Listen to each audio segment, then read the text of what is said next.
اعوذ باللہ من الشیطان اللعین الرجیم بسم اللہ الرحمن الرحیم الحمد للہ رب العالمین الصلاة والسلام علی اشرف الانبیاء والمرسلین وسید العربی والعجم وجد الحسن والحسین ابی القاسم محمد اللهم صل على محمد وآل محمد واہل بیتہ الطیبین الطاہرین ولعنۃ اللہ علی اعدائہم اجمعین من الان الی قیام یوم الدین اللہم خص انت ولا ظالم ملان منی وابد به اولا ثم الثانی والثالث والرابع اللہم لن یزید ابن معاویہ خامسا ولعن عبید اللہ ابن زیاد وابن مرجانہ وعمر بن سعد وشمرا وعلى ابي سفيان وعلى زياد وعلى مروان الى يوم القيامة اما بعد فقد قال الله تبارك وتعالى في القرآن الكريم بسم الله الرحمن الرحيم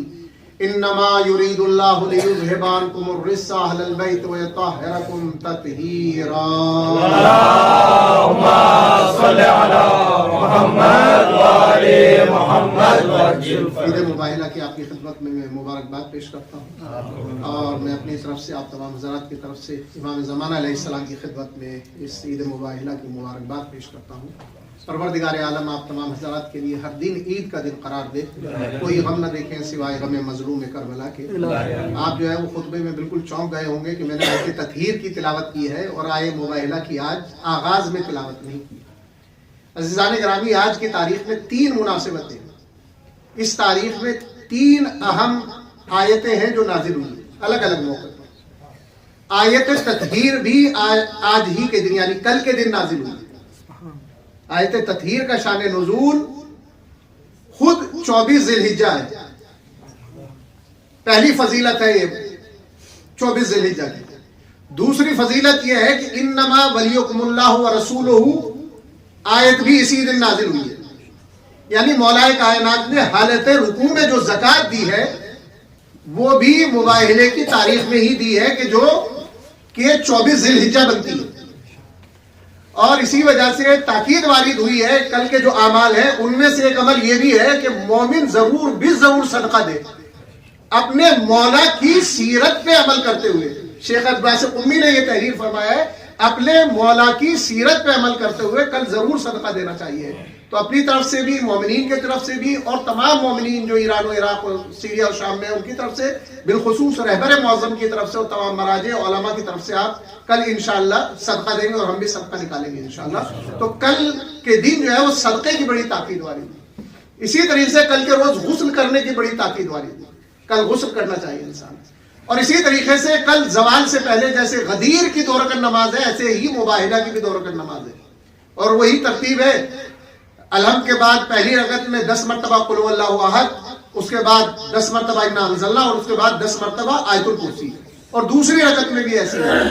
غدیر کے دن ہم دعائے غدیر پڑھتے ہیں، اور مباہلے کے دن صادق آل محمد امام جعفر صادق علیہ الصلوۃ والسلام نے دعائے مباہلہ کی تاکید وارد کی ہے کہ دعائے مباہلہ ضرور پڑھنی چاہیے۔ انشاءاللہ میں وہ واٹس ایپ کے ذریعے آپ تک انشاءاللہ پہنچا دوں گا کہ جو افراد پڑھ سکتے ہیں وہ صحیح ہے، ورنہ میں آپ تک انشاءاللہ اسے پہنچا دوں گا۔ تو نماز ہو گئی زوال سے پہلے، غسل ہو گیا، کل کا روزہ ہو گیا، اور خیر کرنا ہو گیا، صدقہ دینا ہو گیا، اور اس کے ساتھ ساتھ عزیزان گرامی چہروں پہ مسکراہٹیں ہونی چاہیے، کیونکہ کل کے بعد پھر ہم 9 ربیع الاول کو خوشی منائیں گے انشاءاللہ۔ تو اس کے درمیان پھر غم ہی غم کا سلسلہ ہے۔ تو آج اور کل ہمیں بہت بھرپور خوشی انشاءاللہ منانی ہے، اور آج بھی آپ کے چہرے ماشاءاللہ کھلے ہوئے ہیں۔ عید ہے ہی ایسی کہ اس لیے کہ اس دن آیت تطہیر کا نزول بھی ہو رہا ہے، آئے ولایت کا بھی نزول ہو رہا ہے، اور آئے مباہلہ کا بھی نزول ہو رہا ہے۔ صلوات پڑھ دیں محمد والے محمد۔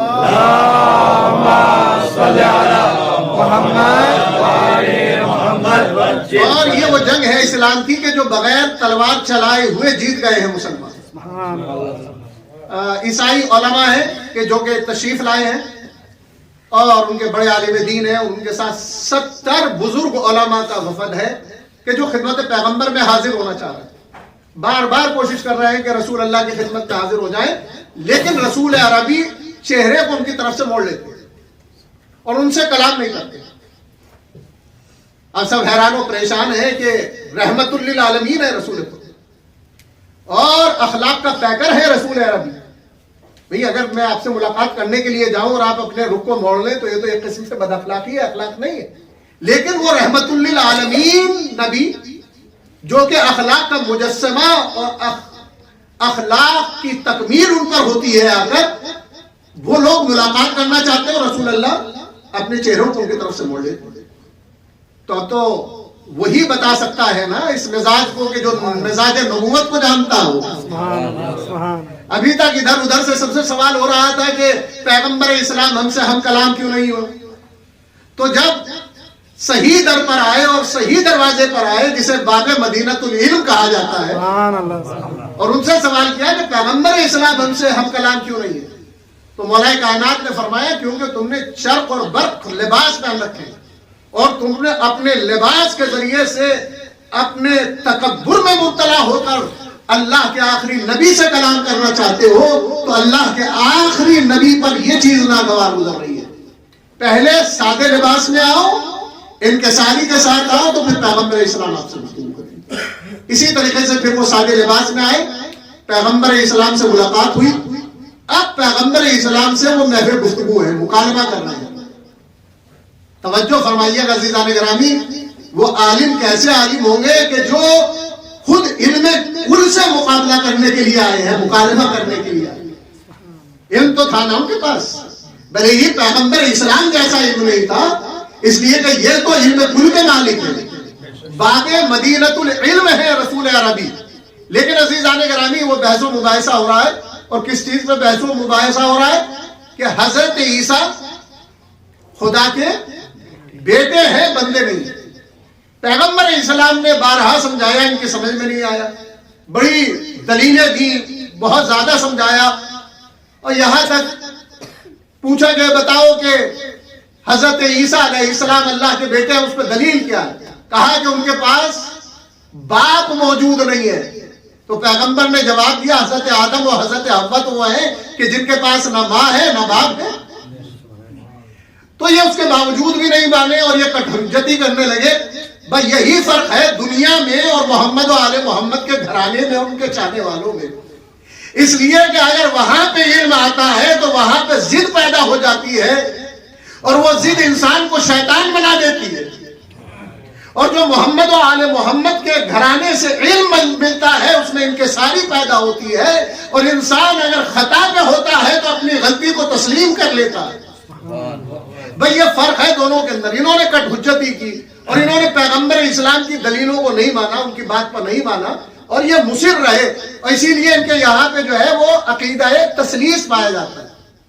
اور ان کے یہاں پہ جو نشان ہے اس میں بھی 1 2 3 اشارہ وہ عقیدہ تثلیث کی طرف ہی ہے. عقیدہ تثلیث میں آگے بیان کروں گا.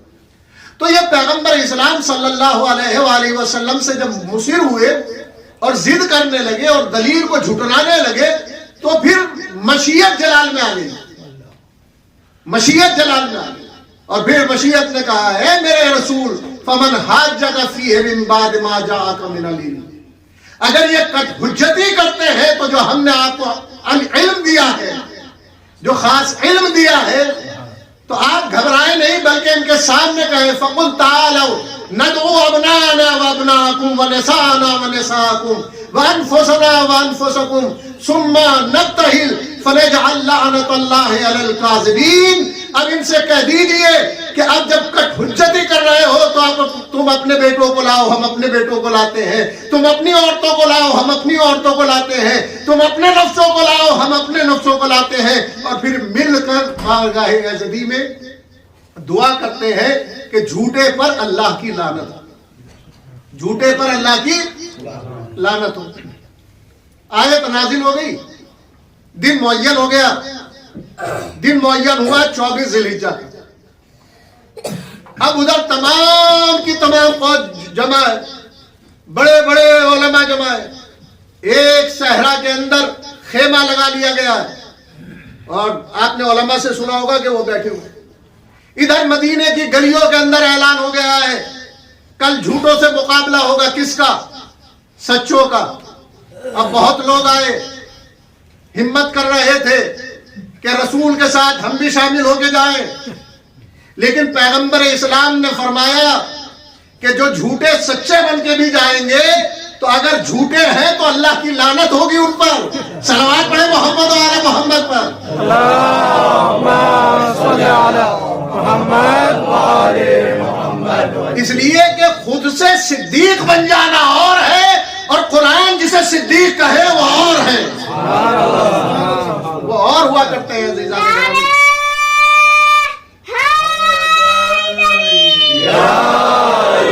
بچوں کے باپ ہیں ان پہ تو کوئی پابندی نہیں ہے نعرہ لگانے. بڑے بھی نعرہ لگائے آج تو موبائل. نعرہ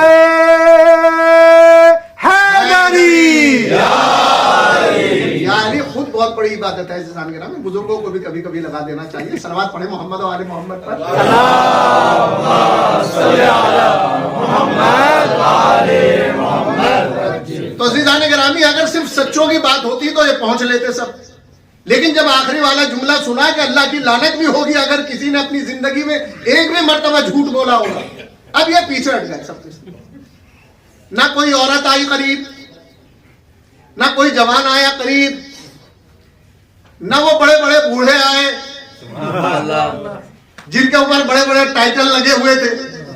تو عزیزان گرامی اس لیے کہ لعنت ہونی تھی جھوٹوں کے اوپر, سب کے سب اٹھ گئے.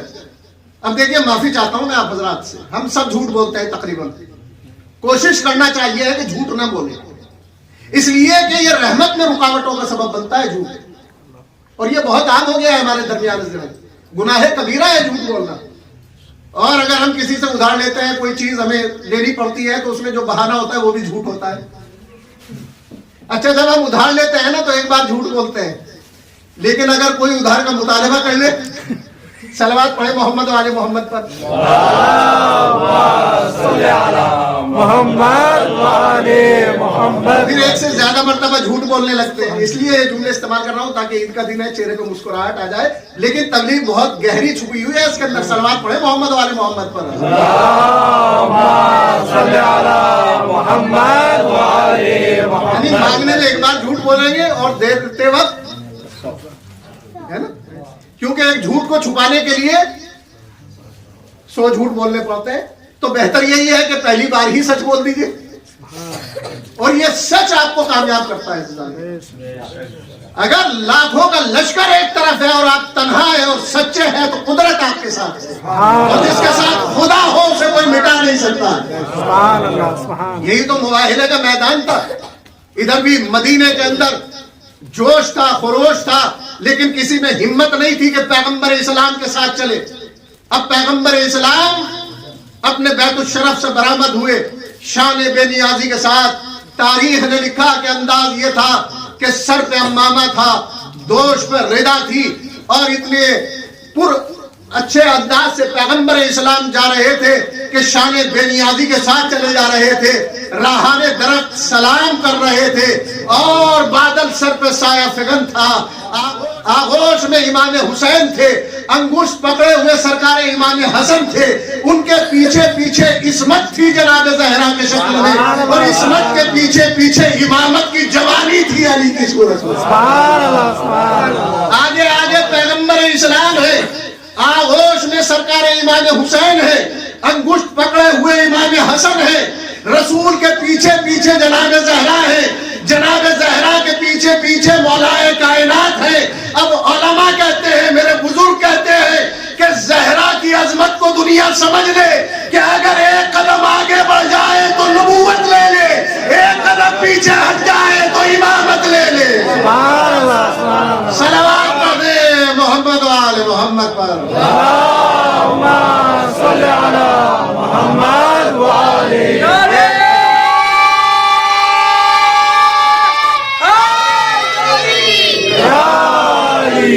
میں اکثر یہی کہتا ہوں عزیزان گرامی, اور اس محفل میں اگر یہ جملہ نہ کہا جائے تو بات مکمل ہی نہیں ہوتی ہے.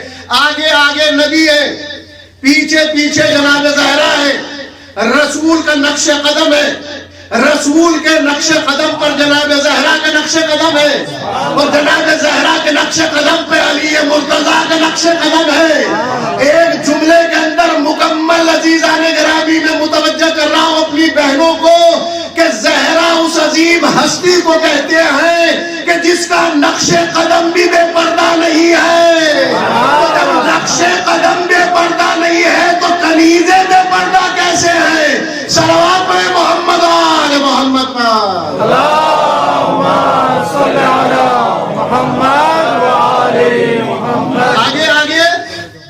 نبی، پیچھے پیچھے علی، آگے آگے نبوت، پیچھے پیچھے امامت، آگے آگے رسالت، پیچھے پیچھے ولایت۔ ہم کلمے میں کیا پڑھتے ہیں؟ اشہد ان علی ولی اللہ ووصی رسول اللہ وخلیفتہ بلا فصل۔ علی وہ خلیفہ رسول ہے جو بلا فصل ہے، بلا فصل ہے۔ بلا فصل کہاں سے ہے؟ من کنت مولا ہو فہذا علی مولا، فہذا فا بلا فصل کے لیے آتا ہے، فہذا جس کا میں مولا، بلا فصل علی اس کے مولا۔ آگے آگے نبوت، پیچھے پیچھے امامت، درمیان میں فاطمہ یعنی فا۔ تو جو نبوت اور امامت کو بلا فصل کرتے ہیں اسے فاطمہ کہتے ہیں۔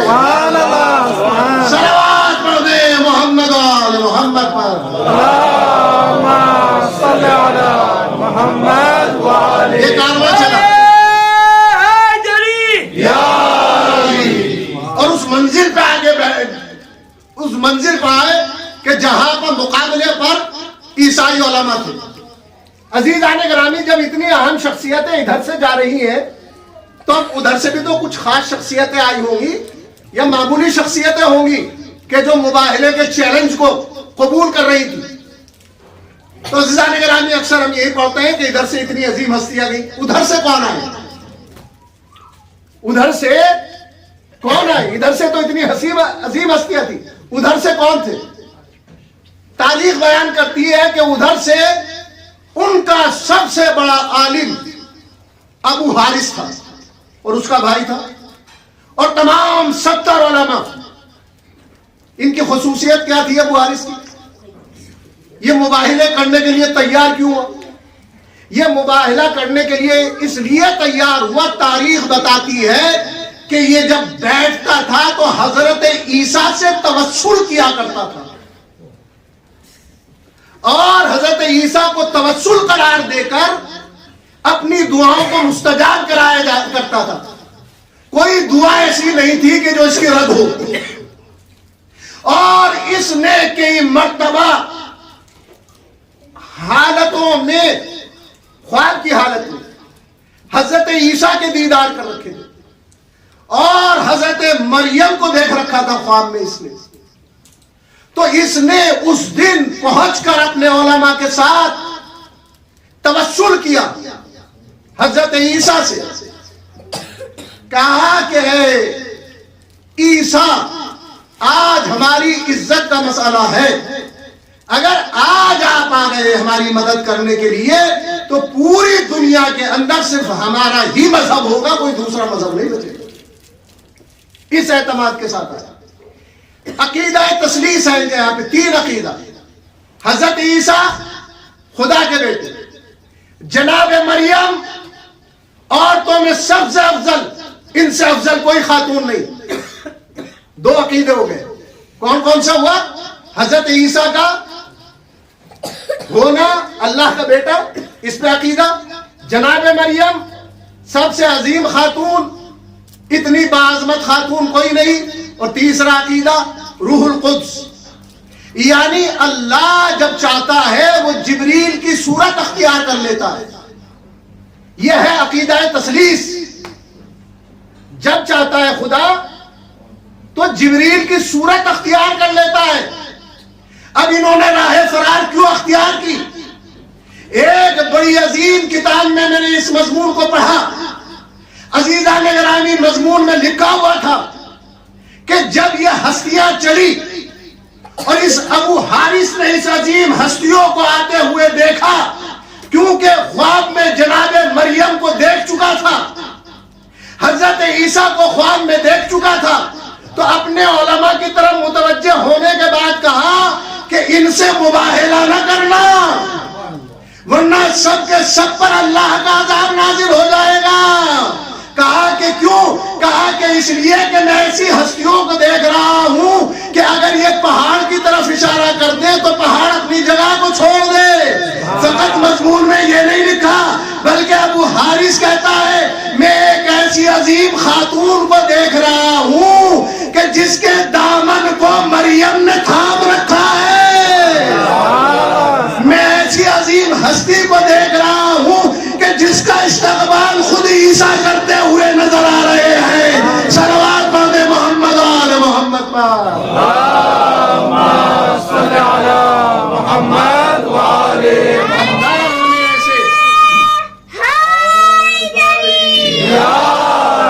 اللہ نے ایسے عظمت پنجتن کو ان عیسائیوں پر دنیا پر ظاہر کیا، مریم جن کی تعظیم کرتی ہوئی نظر آئے، جناب عیسیٰ جن کی تعظیم کرتے ہوئے نظر آئے، وہ ہے محمد و آل محمد۔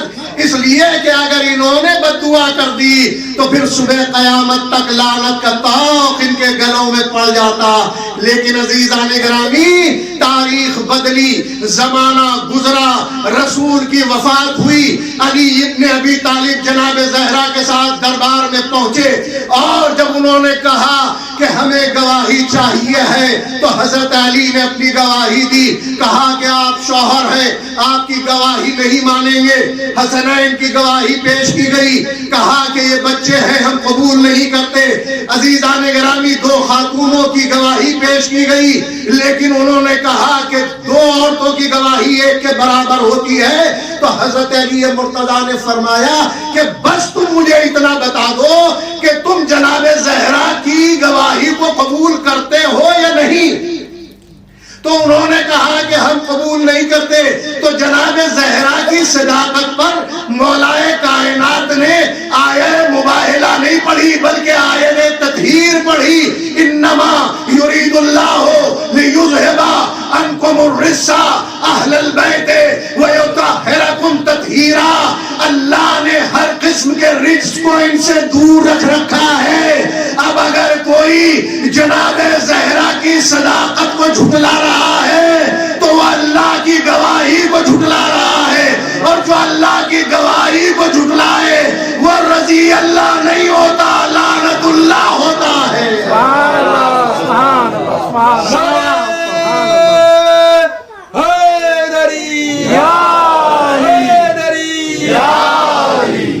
وہ رحمت اللہ نہیں ہوتا عزیزان گرامی، وہ لعنت اللہ ہوا کرتا ہے۔ تو جو عیسائیت کی طرف جو لعنت چلی تھی وہ گھومتی ہوئی فلا فلا فلا فلا فلا کے گلے میں آ کر پڑ گئی ہے، اور یہ لعنت مسلسل جاری ہے، اس لیے کہ یہ لعنت کرنے والا کوئی ملا نہیں ہے بلکہ اللہ ہے جو قرآن میں کر رہا ہے۔ صلوات پڑھیں محمد و آل محمد پر۔ اللہم صلی علی محمد و آل محمد وعجل۔ عزیزان گرامی، یہ حق اور باطل، سچائی اور جھوٹ کے درمیان ایک جنگ تھی کہ جس کے اندر سچے کامیاب ہوئے اور جھوٹے ہار گئے۔